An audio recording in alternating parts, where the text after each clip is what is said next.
So if you ever felt like giving up like I did, then this video is for you because you've probably spent years doing everything that you were told was right, following all the advice, trusting all of the experts, and still feeling like your own body was working against you no matter what you did. Listen, I felt the way that you did and the way you do for a long time. And it turned out the answer wasn't more effort. I didn't have to do more. I just needed to try to understand what was actually happening because nobody explained it to me. So today we're going to break that down, just the actual mechanics of what's going on inside you.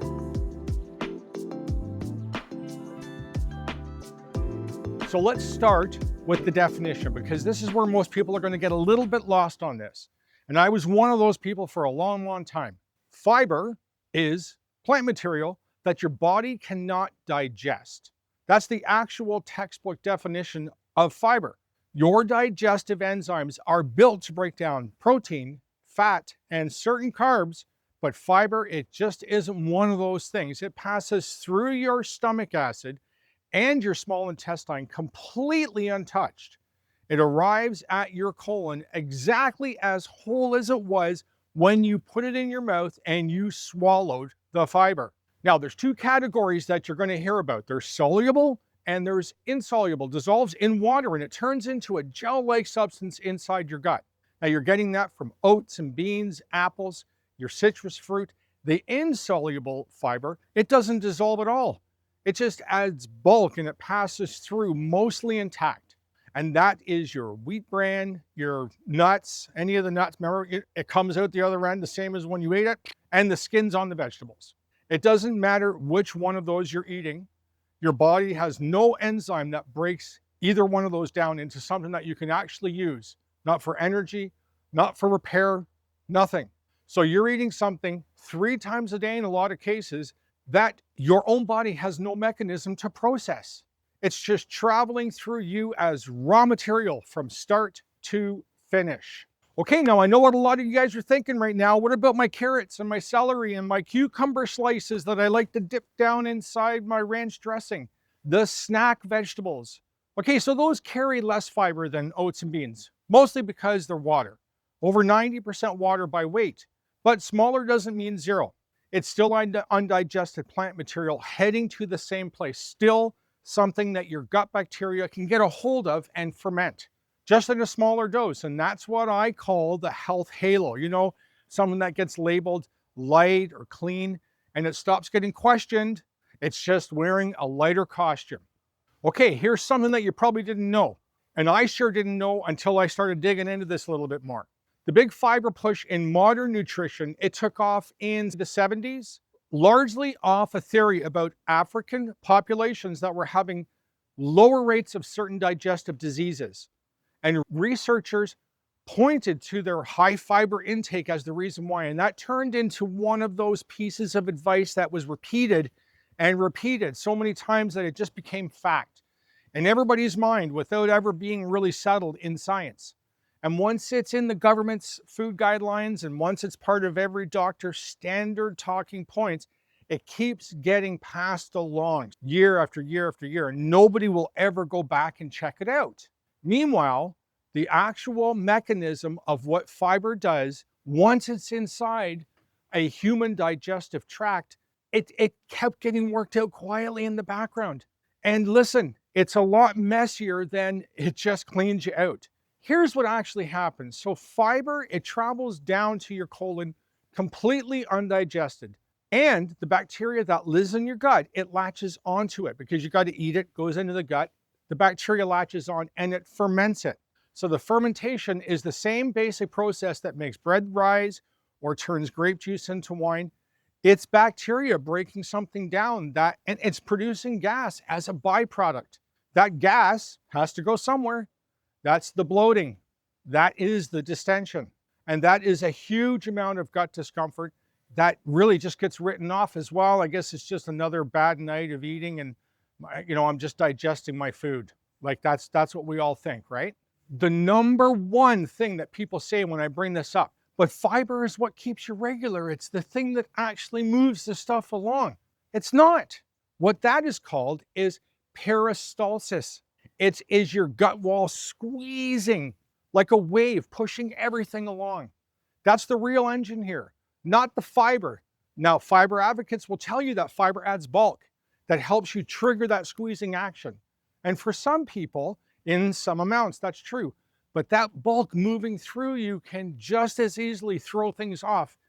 Too little water alongside what you're eating, and it can back you up and slow you down and constipate you. Too much fermentation, and you're going to get all this pressure built up, and you're going to get the opposite problem. You're going to get that cramping and then that urgency that you got to go. It's not this clean one-way street where more fiber automatically means things are going to run smoother. So compare that to a diet with essentially no fiber, all animal protein and fat. Those foods get almost broken down completely and absorbed by the time it reaches your colon. Every little bit that's left to ferment, very little gas, no production of gas. And the gut wall isn't fighting against a bunch of bulk to do its job. In a lot of people, that produces more predictable, more consistent regularity, not less. The blanket claim that fiber equals regularity and no fiber equals constipation is a huge oversimplification. I spent 30 years in the insurance and group benefits world reading this claims data, and I still read those spreadsheets today, and gut-related prescriptions, IBS medications, reflux drugs, chronic digestive complaints. That whole category has not shrunk, not over decades of increasingly loud, eat more fiber messaging. Now, if the advice worked the way it was marketed to, you'd expect that number to be trending down, but it isn't. Diets have changed a lot in a lot of ways over that same period of time.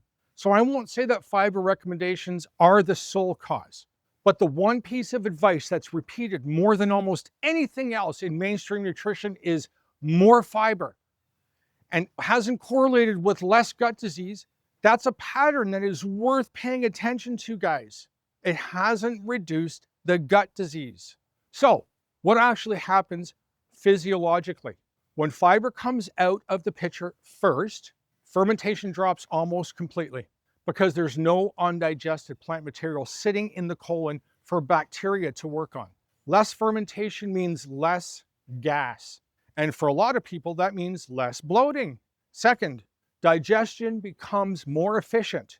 A much higher percentage of what you're eating gets absorbed and used by your body instead of passing through as bulk. Third, the gut transit time often becomes more consistent, not less, without unpredictable fermentation and gas buildup driving urgency or bloating. A lot of people report more regular, predictable bowel patterns. Now, there is an adjustment period worth mentioning. When fiber comes out of the diet that was previously heavy in plant foods, electrolyte balance matters. Sodium, potassium, magnesium, those levels can shift during that transition. Staying properly hydrated and salted makes a real difference in how smooth that adjustment goes. Now, I'm not a doctor, and I'm not telling you fiber is evil or that removing it is the right call for everybody watching my video. What I'm telling you is that the advice to just add more of it without understanding what it's actually doing once it's inside you is incomplete at best. It's undigested material that your gut has to process one way or another, and depending on your body, that process can go smoothly or it can go badly. So if you're dealing with bloating that you've just accepted as normal, or gut pain that you've never really investigated the cause of, it's worth understanding that the mechanism, instead of just reaching for more fiber, the thing that you were told is the fix. Sometimes the fix isn't better. Sometimes it's worse. And once you understand what's actually going on in your gut, a lot of the advice that you've been given your whole life starts to look a lot less settled than you thought it was. Just a little bit on how you think about this, about something that you've been told your whole life. Let me know in the comments. And if you haven't already grabbed my free guide, The 7 Foods That Are Breaking Your Body, this video's just scratching the surface on why we're doing this. Okay, listen, this is a big deal. You need to understand what fiber is doing to you. Now, if this channel is helping you understand your own health just a little bit more clearly, I'd be grateful if you'd subscribe. I'm building something special and something real here, and I'm doing it one video at a time, and I want you to come along for the ride. So listen, comment, fix, or go down below and get the guide. It's very important because that's the start. Until then, guys, trust the process, trust your body, and trust the one who made it. And as always, if you fix your food, I promise you, you'll fix your life.